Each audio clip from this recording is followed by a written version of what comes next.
लड़के की सरलता। एक बहुत ही भोला भाला सा आलसी लड़का था। वह कोई काम नहीं करना चाहता था, बस खाता, घूमता तथा सोते रहता था। एक दिन उसे किसी ने बताया कि एक आश्रम है जहाँ पर कुछ भी नहीं करना पड़ता है और हर दिन 2 समय का खाना और नाश्ता मिलता है। तुम वहाँ जाकर के रहो। उस आलसी लड़के ने सोचा कि ये तो बहुत बढ़िया है और वह उस आश्रम में जाकर रहने के लिए सोचा। और फिर वह भोला भाला आलसी लड़का अपना सारा सांसारिक जीवन छोड़कर उस आश्रम में जाकर रहने लगा। आश्रम में गुरुजी रहते थे। वह कुछ समय सबको प्रवचन देते हैं। वह आलसी लड़का सुनता था, बाकी समय आराम करता था और फिर पेट भर खाना खाकर सो जाता था। ऐसे ही उस लड़के का दिन गुजरता गया। एक दिन उस आश्रम में कुछ भी नहीं बना। नाश्ते के समय नाश्ता नहीं मिला। उसने सोचा नाश्ता तो नहीं मिला पर भोजन ज़रूर मिलेगा, और भोजन के समय भोजन भी नहीं मिला। लड़का दौड़कर गुरुजी के पास गया और बोला, गुरुजी आज भोजन क्यों नहीं बना? तो गुरुजी बोले, बेटा आज एकादशी है और जितने भी आश्रम के सदस्य हैं उनका उपवास है और तुम्हारा भी आज उपवास है, आज भोजन नहीं बनेगा। वह आलसी लड़का था और उसे भूख भी बहुत लगती थी। उसने गुरुजी से बोला कि मैं उपवास नहीं रहूँगा, मुझे भूख लगी है, मैं खाना खाऊँगा। गुरुजी ने बोला, ठीक है, जाओ भंडारे में से सामान लेकर के आओ और आश्रम में नहीं लेकिन बाहर कहीं ले जाकर खाना बना लो, लेकिन याद रखना भोजन बनाने के बाद सबसे पहला भोग भगवान को लगाना और फिर तुम प्रसाद पाना। वह लड़का बोला, ठीक है, और फिर अनाज लेकर नदी की ओर पहुंचा। भोजन पकाने लगा। तैयार हुआ, उसके बाद कहने लगा कि हे भगवान श्री राम, आइए पधारिए, भोग लगाइए। अब जब उसे लगा कि भगवान तो आ नहीं रहे हैं, तो फिर कहने लगा कि मुझे मालूम है आपको तो अच्छा खाना खाने की आदत है, मैं बना नहीं पाया और मुझसे अच्छा भोजन बनाने भी नहीं आता, लेकिन जो भी रूखा सूखा है वो आकर खा लीजिए।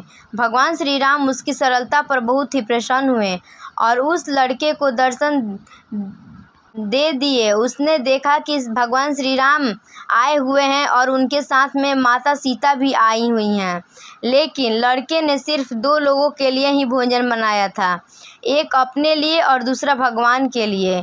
और अब क्योंकि भगवान के साथ माता सीता भी आई हुई थी, तो उसने उस भोजन को माता सीता और भगवान के सामने ग्रहण करने के लिए रख दिया। भगवान श्री राम और माता सीता ने भोजन किया और उसके बाद जब वह जाने लगे तो यह भोला सा आलसी सा लड़का बोला कि हे प्रभु, आप आए, दर्शन दिए, बहुत अच्छा लगा। मुझे खाने को कुछ नहीं मिला, लेकिन कोई बात नहीं, आपसे एक विनती है कि अगली बार जब आप आएंगे तो कितने लोग आएंगे ये बताकर आइएगा, ताकि मैं उतने ही लोगों के लिए भोजन बनाकर रखा रहूं। भगवान श्री राम मन ही मन मुस्कुराए और फिर अंतर ध्यान हो गए। लड़का आश्रम गया। दिन बीतता गया और फिर एकादशी का दिन आया और उस दिन उसने 3-4 लोगों के लिए अनाज ले करके खाना बनाने के लिए नदी के किनारे पहुंचा और उसने बड़े प्रसन्नता से भोजन बनाई और इंतज़ार करने लगा कि हे प्रभु आइए और भोग लगाइए। इस बार लड़का देखता है कि भगवान श्री राम पूरा राम दरबार ले करके आए हैं, जैसे माता सीता, लक्ष्मण, भरत, हनुमान जी और सभी लोग आए हैं। लड़के ने 3-4 लोगों का ही भोजन बनाया था और इस बार भी भोजन कम पड़ गया। लड़के ने निराश होकर भोजन को प्रभु के आगे रख दिया। उन्होंने भोजन किया और फिर चले गए और इस बार भी लड़का फिर से भूखा ही रह गया। अब लड़का फिर आश्रम गया।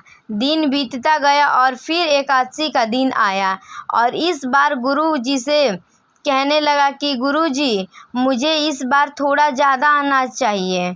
गुरुजी सोचने लगे कि यह इतना सारा अनाज का क्या करता है, कहीं इसे बेचता तो नहीं है। फिर उन्होंने कहा कि ठीक है, भूख से परेशान रहता है। लड़के ने कहा कि नहीं गुरुजी, मैं भूख से परेशान नहीं रहता। प्रभु के साथ बहुत लोग आते हैं, उनको भी तो भोजन करना पड़ता है।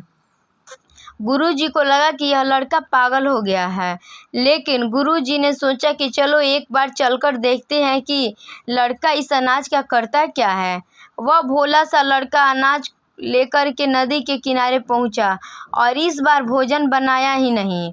उसने सोचा कि प्रभु हर बार ज़्यादा लोगों को लेकर के आते हैं, इस बार वह जितने भी आएंगे खुद खाना बना कर के भोग लगा लेंगे। और फिर प्रेम से प्रभु को बुलाने लगा। गुरुजी ये सब छुपकर देख रहे थे कि ये भोजन तो बनाया ही नहीं और प्रभु को बुला रहा है। लेकिन लड़के ने देखा कि इस बार प्रभु के साथ बहुत से लोग आए हुए हैं, तो उसने प्रभु के सामने हाथ जोड़ कर के कहा कि प्रभु मुझे माफ़ करना, आप बहुत सारे लोग लेकर आते हो, मुझे संख्या पता नहीं होता और मेरी हिम्मत भी नहीं होती कि इतने सारे लोगों को मैं भोजन स्वयं बनाऊं। आप स्वयं आइए, बनाइए, खाइए और भोग लगाइए। प्रभु मुस्कुराते हैं और अपने साथ आए सभी लोगों को एक साथ मिल कर के भोजन बनाते हैं। गुरुजी ये सब छुपकर सब देखते हैं और फिर लड़के के पास आकर के कहते हैं कि तुम ये क्या कर रहे हो। लड़का कहता है कि गुरुजी आपको दिख नहीं रहा कि भगवान श्री राम पधार चुके हैं और माता सीता आई हुई हैं, हनुमान जी आए हुए हैं और भी सभी लोग आए हुए हैं, भोजन बना रहे हैं। गुरुजी ने बोला कि पागल हो गया है, मुझे तो कोई दिख ही नहीं रहा है। लड़का गुस्सा हो गया और बोला प्रभु आप ये क्या कर रहे हैं, एक तो मुझे भूखा रखा है और गुरुजी को दर्शन नहीं दे रहे हो, जो मुझे पागल समझ रहे हैं। कृपया करके गुरुजी को दिख जाओ। भगवान बोले नहीं, मैं इन्हें नहीं दिख सकता।